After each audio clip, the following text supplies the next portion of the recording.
Jouera pas. En raison des mauvaises conditions climatiques, c'est la question qui restait hier encore en suspens autour de la rencontre prévue entre Châteauroux et Angers demain vendredi.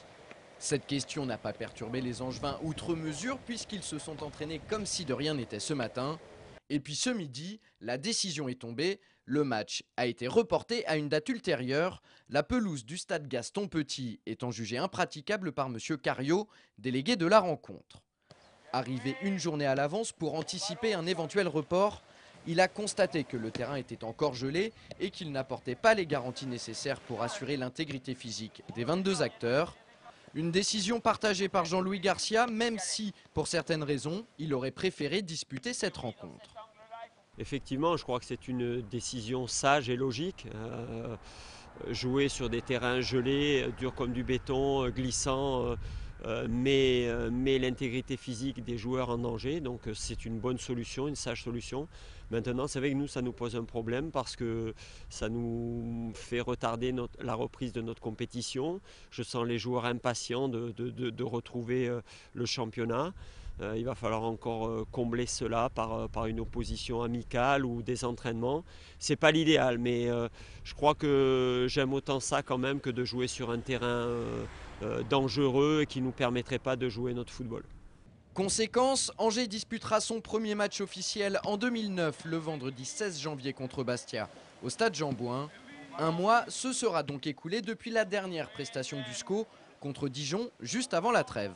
Je redoute que l'impatience se transforme un petit peu en nervosité à l'approche d'un match comme Bastia. Donc bon, on va essayer de gérer au mieux cette attente et la préparation de cette reprise. En attendant Bastia, les scoïstes vont tout faire pour essayer de garder le rythme de la compétition. Le staff angevin va tout mettre en œuvre pour avancer le match amical contre Laval, prévu initialement le 24 janvier, à demain ou samedi.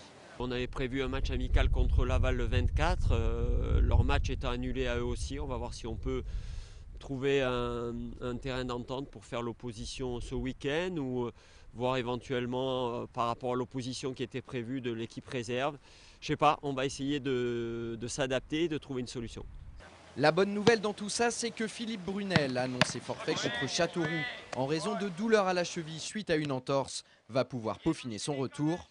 Il a devant lui une bonne semaine pour retrouver ses sensations et pourquoi pas postuler à une place de titulaire face aux Corses dans 8 jours. On ferme ce SCO News avec l'autre grosse info du jour. Elle concerne Jean-Louis Garcia. Invité de l'émission Foot Foot aujourd'hui, il a annoncé en exclusivité que les dirigeants du club angevin lui avaient proposé une prolongation de contrat.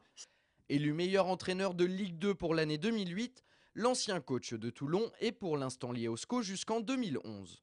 Pour vous donner un scoop, le président Olivier m'a même proposé une prolongation d'une année supplémentaire pour me manifester leur envie de m'inscrire dans la durée dans le club. Donc, vous leur avez répondu ? C'est quelque chose que l'on peut envisager. On est dans une réflexion, mais c'est plutôt une réflexion qui va dans leur sens. Donc voilà.